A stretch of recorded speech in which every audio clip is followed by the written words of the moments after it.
अस्सलाम वालेकुम।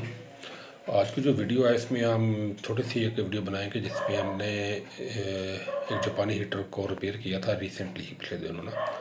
उसमें एक फ़ॉल्ट में आया था। इससे पहले जो हमारी वीडियो थी वो थी उसके फ्यूज़ के बारे में कि उसका फ्यूज़ ट्रिप आउट हो गया था। तो आज की वीडियो इसमें जो में फ़ॉल्ट आया कि वो फ्यूज़ के साथ साथ उसका जो एक कैपेसिटर था वो भी बर्न आउट हो गया था। हमने कैसे चेक किया, किस तरह से हमने इसको ट्रेस किया, फिर रिपेयर किया, वो सब आप देखते हैं।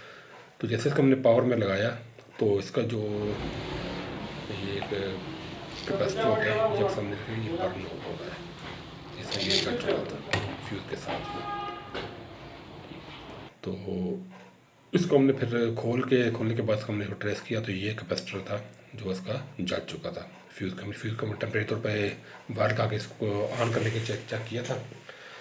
तो उससे पहले तो ये इसमें फॉल्ट इसमें था वो भी। इसके लिए हमने इसको फिर दोबारा इसको रिप्लेस किया नए के साथ, उसी वैल्यू का, जिस वैल्यू का जला था उसी वैल्यू का हमने इसको नया लगाने के बाद इसको दोबारा हमने फिर चेक किया, फिर हमारा बिल्कुल ठीक था। फिर हमने इसको फ्यूज़ चेंज किया, फ्यूज़ चेंज करने के बाद दोबारा सर्किट को अपनी जगह पे प्लेस करके तो प्लेस कर दिया, हीटर हमारा बिल्कुल ओके हो गया।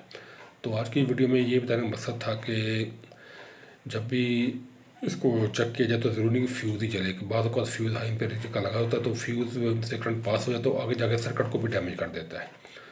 तो इस केस में तो जो छोटा सा सिर्फ कैपेसिटर का ही इशू हुआ है तो वो हमने चेंज कर दिया। तो बाज़ों का ट्रांसफार्मर को भी मसला बन सकता है। तो कोशिश ये की जाए कि जब भी इसको फ्यूज़ लगाए तो फ्यूज़ प्रॉपर एम्पेयर का ही लगाया जाए। तो आज की वीडियो में बस इतना ही था।